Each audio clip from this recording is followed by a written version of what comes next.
It's Jason Bean again. Still March 1st, 2017, about 10:30 a.m. as I begin this recording. In the background you can hear the highway noises of Land Lakes Boulevard / US 41. There's a small wooded area nearby that isn't fenced off, and I'm going to introduce you to some of these trees and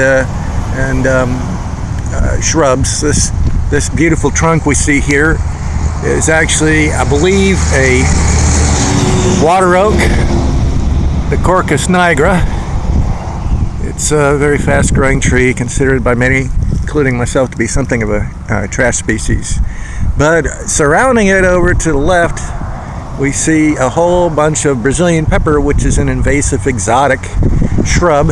It can grow into tree size, but generally it's not considered to be a tree. It's taken over many places and shoved out many native species. Fortunately, that hasn't happened here yet. This trunk I'm sitting right next to is a slash pine, Pinus eliade.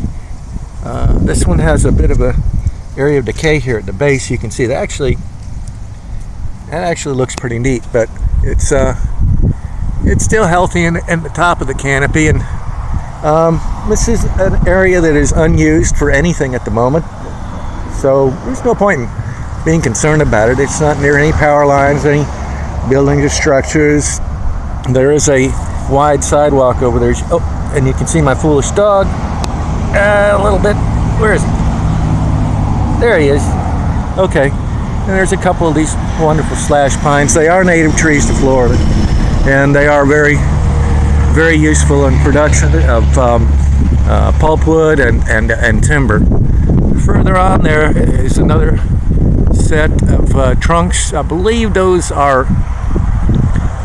Quercus florifolia, which is one of the two species that gets the common name of laurel oak. There's a really nice canopy over here of a fairly mature laurel oak, and over further to the right some more slash pines and laurel oaks. Just taking a rest here for a few minutes before we travel on. Oh, what these little rascals, I believe, can't really tell because they're very immature, but I do believe that those are earpod trees. Interlobium is the genus. I don't remember the species on those. They're also an invasive exotic, but they don't seem to be causing any harm here. And then there's a variety of grasses and various plants that are considered to be weeds. And there's this one little blossom here. I don't know if you can see it. It's a pretty little purple blossom, and that is the plant that produces the seeds that we call the beggar's lice. My aunt had a friend, both of whom they've passed away since, Kathy Craddock Burks, who was a sulfur butterfly over there. Butterflies in March 1st. That's Florida for you, you know. Hey, he heard me, or she. Lovely little butterflies. But Kathy Craddock Burks wrote a book while she was working for Florida State University.